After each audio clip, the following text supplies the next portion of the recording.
जय श्री कृष्णा। अंतर्राष्ट्रीय योगा दिन की सभी को शुभेच्छा। आज हमारे साथ है 100 वर्षा पुरुषोत्तम जी संवत श्रीरामपुर से, जो निरंतर योग अभ्यास कर रही है। इनकी व्यस्त दिनचर्या का अविभाज्य भाग योगा है। तो गीता परिवार के बाल संस्कार वर्ग में भी ये योगाभ्यास सिखाती है। तो चलो आज हम वर्षा से जानते हैं योगा के बारे में। योगा भारत की अमूल्य एवं भव्य विरासत में पहचान है। वंशिक पटल पर देश को योगा ने दिलाया है सम्मान। सबसे पहले मैं आपको योगा दिन की सबको बहुत बहुत शुभकामनाएं देती हूँ। योग करे, स्वस्थ रहे। मैं वर्षा पुरुषोत्तम जवर योग के बारे में आपको यह जानकारी देने के लिए यहाँ उपस्थित हुई हूँ। तो वर्षा, हमको पहले ये बताओ कि योगा क्या है।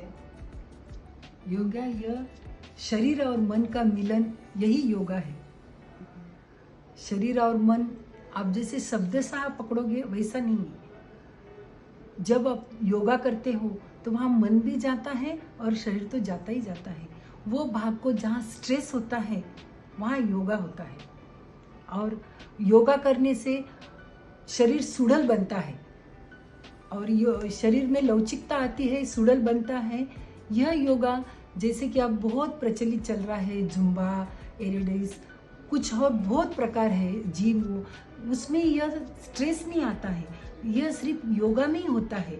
इसलिए योगा से शरीर लवचिक बनता है और योगा से अन्य साधारण रोग पर भी मात किया जा सकता है। अच्छा, योगा का शारीरिक प्रभाव क्या है? क्या शरीर पर प्रभाव पड़ता है योगा करने से? योगा तो सबसे पहले महिलाओं को तो बहुत जरूरी है। जैसे आज तो अपन योग महिलाओं के लिए सब ये संदेश भेज रहे हैं कि महिलाओं के जो छोटे छोटे से प्रॉब्लम रहते हैं, उनका पीरियड्स की प्रॉब्लम रहती है, योगा तो पीरियड में भी करना चाहिए। वर्षा, हम सभी योगा तो हर रोज कर नहीं सकते हैं, पर हमें कौन से योगा करना चाहिए जिससे हमें स्वास्थ्य प्राप्त हो और हमारे रोजमर्रा की जिंदगी के लिए उपयुक्त भी हो? हाँ, सभी प्रकार तो कोई नहीं कर पाता है, क्योंकि योग में बहुत प्रकार है। जैसे मुख्य 6 प्रकार है। राजयोग है, हठ योग है, कर्म योग है, ज्ञान योग है, भक्ति योग है। और ये तो मुख्य 6 प्रकार है। उसमें भी एक एक पार्ट में 84 उसमें छोटे छोटे से आसन हैं। तो आप साधारण आसन कर सकते हैं, जैसे कि हलासन है, वृक्षासन है, ताड़ासन है, ओमकार है, सूर्य नमस्कार तो करना ही चाहिए। सूर्य नमस्कार यह पूरा अष्टांग प्रणीत आसन है। सूर्य नमस्कार से पूरी बॉडी स्ट्रेच होती है। नहीं भी कुछ जमा तो तुम 10-11 एक सूर्य नमस्कार भी कर लो तुम्हारे रूटीन में, तो भी आपको बेनिफिट मिलेगा। पर वो तो करना जरूरी है। और यह छोटे छोटे आसन आप एक 20 मिनट या 30 मिनट में कर सकते हो। मुझे भी सब पता है कि बहुत भागदौड़ की जिंदगी है सबकी, सब काम रहता है, बच्चों का टिफिन रहता है, सवेरे हमारे जेंट्स की जाने की भागदौड़ रहती है, हम भी वर्किंग है, तो ये सब पॉसिबल होता ही नहीं है। 1-2 दिन छूट जाए इधर उधर तो कोई बड़ी बात नहीं है, पर 7 दिन में से 5 दिन तो योगा करना ही चाहिए। और ताड़ासन करते हो तो ताड़ासन से आपका पेट साफ हो जाता है। हलासन से आपका पीठ का कन्ना, मज्जा संस्था ठीक रहती है, उससे आपका स्ट्रक्चर अच्छा होता है। और यहाँ जैसे स्पॉन्डिलाइटिस का किसी को प्रॉब्लम हो वो भी सॉल्व होता है। ये छोटे छोटे आसन जो अपने शरीर को स्ट्रेस मिलते हैं, इससे आपको बहुत बेनिफिट मिलता है। और यह बेनिफिट सिर्फ योगासन में आता है, जुम्बा में नहीं आता है। बराबर है। हाँ। मतलब कभी कभी कंधे दुखते हैं, हाँ, अपनी गर्दन दुखती है, अपन वैसे ही ध्यान नहीं देते हैं, तो अपने ये जो सभी मसल्स को थोड़ा सा स्ट्रेंथ मिलती है, मजबूती मिलती है, अपने आप मिलती है योगा से, और हम अपना काम सुचारू रूप से कर सकते हैं। उससे लवचिकता आती है, शरीर सुडल होता है, हाँ, सुंदर होता है, और सबसे बढ़िया तो मन प्रसन्न होता है। बराबर है। एक पूछूं? हाँ, आपको थायराइड की गोली चालू थी ना? हाँ, अब वो थायराइड लगा, इससे तो मैं योगा ज्वाइन हुआ।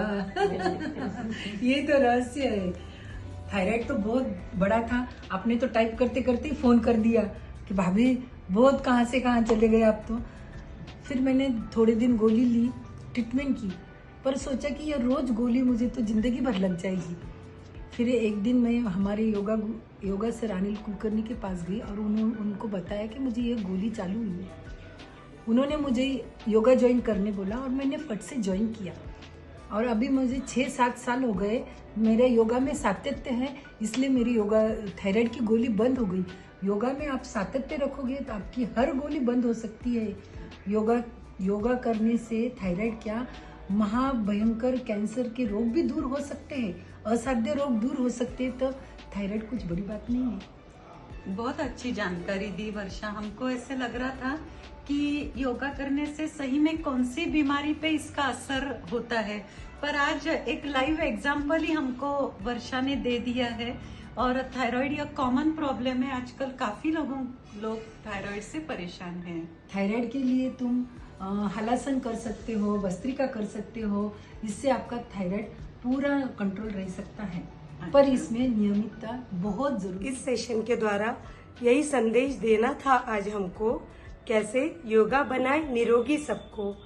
वर्षा भाभी, तहे दिल से धन्यवाद आपको, इतना कीमती समय निकालकर योगा के बारे में शंकाओं का निराकरण कर आश्वस्त किया आपने सबको। और इस कार्यक्रम को सफल बनाने के लिए वर्षा भाभी के साथ साथ सपना करवा भाभी, डॉक्टर अर्चना भाभी, रूपाली दीदी, आप सबका सहयोग और आप सबकी मेहनत मिली, उसके लिए भी आप सबका तहे दिल से धन्यवाद। और रितु का भी बहुत बहुत धन्यवाद। एक कवि ने सही कहा है, हे मानव, अपने जीवन में यदि नित्य दिन करोगे योगा तो बिना रुपए खर्च किए 100% लाभ तुम्हें होगा, लाभ तुम्हें होगा। इसमें ना कोई खर्चा, ना कोई दिखावा, स्वस्थ रहे हम कैसे, बस इसका ही बढ़ावा, इसका ही बढ़ावा। धन्यवाद। धन्यवाद।